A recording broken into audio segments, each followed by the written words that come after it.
Ah, Sweden, land of blonde air, cold winters, and furniture instructions more confusing than calculus.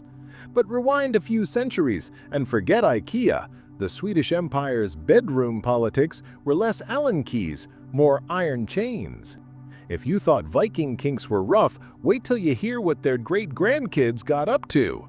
Before we dive deeper, hit that subscribe, or Swedish ghosts might show up under your IKEA bed. And drop a comment. Are you watching this at 3 a.m. under the blanket or secretly on your lunch break at work? Too shy? Just leave an emoji.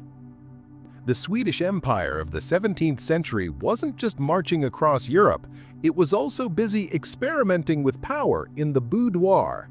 And by experimenting, I don't mean scented candles. I mean rituals that made Versailles look like a convent. Take Gustavus Adolphus, the Lion of the North. Military genius? Sure. But behind closed doors, the lion roared in other ways. Court rumors whispered of elaborate banquets where servants were forced to serve naked, draped in nothing but pearls. Imagine a royal dinner party crossed with a bad Netflix medieval drama. Sweden didn't just conquer land, they conquered shame. By the 1620s, Stockholm's gossip mill was turning faster than its windmills. Pamphlets flew off the press, mocking nobles who treated their manors as indoor brothels. Think 1600s tabloids, but with woodcuts instead of paparazzi shots. One scandal accused a countess of running midnight games involving masks, switches, and roleplay that would make even today's TikTok thirst traps look like Sunday school. Mini-hook. Remember, this is the empire that gave us ABBA. They knew a thing or two about costumes. And then came Queen Christina. Now she's a scandal buffet all on her own. Refusing marriage proposals left and right, dressing in men's clothing, hosting philosophers by day and whispered gatherings by night.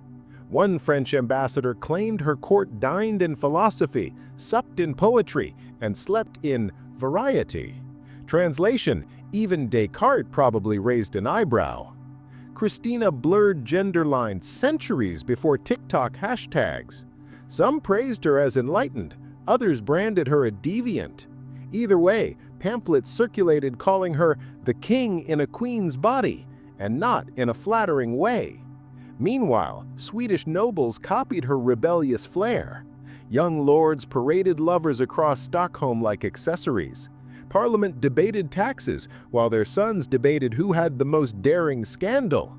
Broadsheets joked, the Swedish calendar needs new saints, Saint Restraint and Saint Modesty, for neither is known here. Mini-hook. Imagine BuzzFeed in 1650. Top 10 shocking things happening in the royal sauna. Number 6 will shock you. And yes, saunas. What's more Swedish than steam and scandal? Reports whispered of bathhouses doubling as secret chambers for nobles, candles, music, and ritual games that blurred the line between ceremony and debauchery. The clergy fumed. One sermon complained, "The sauna has become a temple to lust." Imagine your pastor subtweeting the crown from the pulpit. But here's the kicker. All this was wrapped in religious irony. Sweden was loudly Protestant, proud of its piety, while secretly financing masquerade balls that look like early prototypes of Eyes Wide Shut. Moralists wailed, but the empire kept expanding, and so did the rumors. Every scandal was political ammo. Enemies mocked Sweden as pious by day, pagan by night. Cartoonists drew kings with whips, queens with masks, nobles in saunas with bishops hiding in the corner, and the public, they lapped it up like gossip on TikTok. Closing in on the 1680s, things only escalated. Records mention punishments disguised as entertainment, where nobles took turns disciplining servants for laughs. Think hazing, but with velvet robes and no HR department. Mini-hook. Forget Tinder nightmares. This was humiliation packaged as empire building. And all the while, the empire's leaders posed as the torchbearers of Protestant virtue. The hypocrisy was so thick you could spread it on knäckebröd.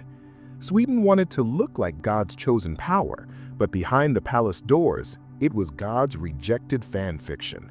So yes, the Swedish Empire wasn't just exporting armies, It was exporting scandal. And in part 2, we'll peel back more velvet curtains to see just how far this empire went in mixing conquest with carnality. Spoiler, IKEA wardrobes won't be big enough to hide these skeletons. Now here's the scandal the pamphleteers adored.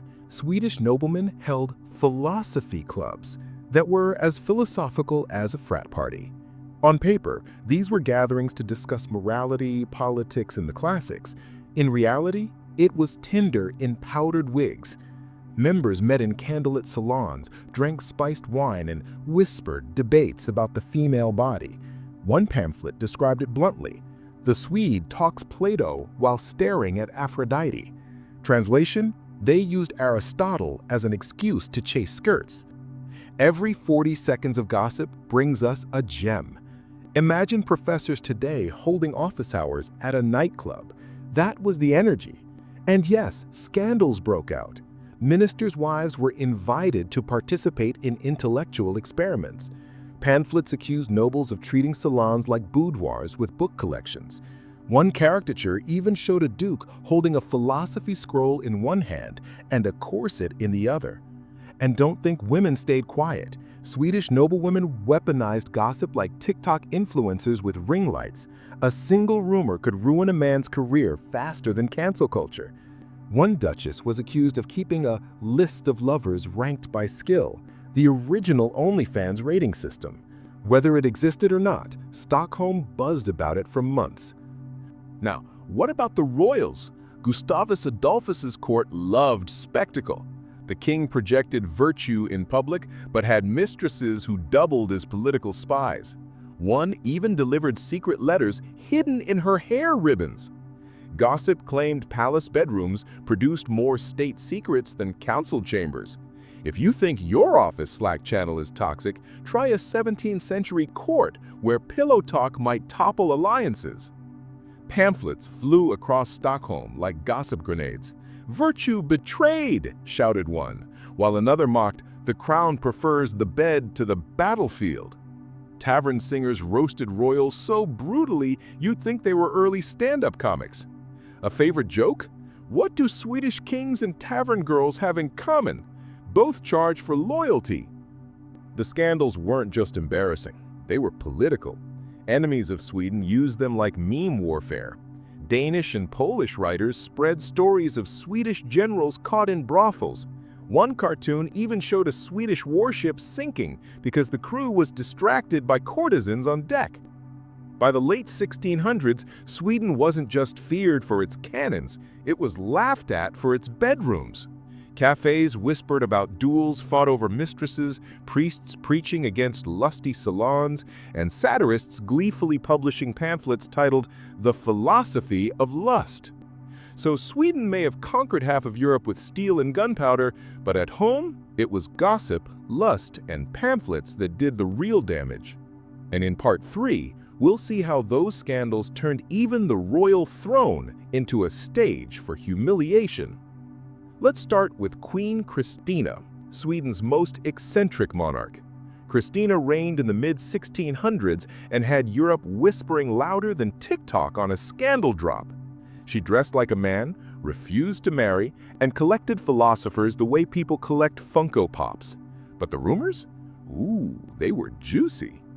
Pamphlets claimed she kept a circle of favorites, ladies-in-waiting who were less about waiting and more about, well, entertaining. One ambassador wrote, "Her Majesty embraces her ladies with more zeal than her kingdom." That's diplomatic code for everyone thinks the queen has girlfriends. And Christina didn't help her case. She staged late-night masks where she danced in male costume, reciting poetry while her favorites fanned her. It was like a 17th century drag show, except the audience was a court of horrified Lutheran nobles. Every 40 seconds, the scandals pile up. One pamphlet accused her of sneaking into bedrooms at night. Another compared her to Sappho of Lesbos, basically the Renaissance version of being subtweeted. When Christina abdicated in 1654 and moved to Rome, gossip followed like paparazzi. Rome loved her eccentricity, but Sweden? They treated her like the ex who embarrassed them at every dinner party. Now, while Christina was causing chaos in Rome, Sweden's generals weren't exactly saints. Picture this: hardened warriors returning from campaigns in Germany and Poland only to throw wild feasts that look like proto-Vegas weekends. Courtesans, gambling, wine spilling faster than state secrets. One observer wrote, "Our captains march by day and sin by night." And of course, pamphlets immortalized it all. Caricatures showed generals holding swords in one hand and courtesans in the other, with captions like, "The true spoils of war." In taverns, singers joked that Swedish soldiers pillaged cities for the king, but pillows for themselves. Brutal. Even priests got dragged in. One scandal accused a bishop of keeping up private choir of young male singers for night rehearsals. Satirical sketches showed the bishop conducting with one hand while reaching under the table with the other. If medieval Twitter existed, that would have gone viral instantly. And here's the kicker. Swedish politicians tried to hush it all up, but gossip is like IKEA instructions, impossible to suppress and always messier than you expect. By the late 1600s, Sweden wasn't just the lion of the north, it was the laughingstock of Europe's bedrooms. So Sweden's rulers thought they were writing epic history with battles and treaties. Instead, pamphleteers wrote it as a bawdy comedy. And in part 4, the scandals only get dirtier, with humiliation so public it made Europe laugh for decades. Let's talk about Charles XI, the man who was supposed to clean up Sweden's reputation after Queen Christina abdicated and generals turned Stockholm into a frat house. Spoiler, he failed. Charles XI inherited the throne as a teenager, which meant regents ran the show until he came of age. And how did those noble regents behave? Like unsupervised kids at a sleepover. Courtiers threw midnight banquets where wine flowed and mistresses mingled with ministers. One satirical pamphlet dubbed the Regency the government of bedsheets. When Charles finally took control, he tried to impose order. Austerity, Lutheran piety, less partying. But gossip claimed he had skeletons in his own wardrobe. Allegedly, he kept a secret chamber in the palace stocked with velvet curtains and mirrors. Ministers joked it was less a prayer room than a rehearsal space for sins. And then came the pamphlets.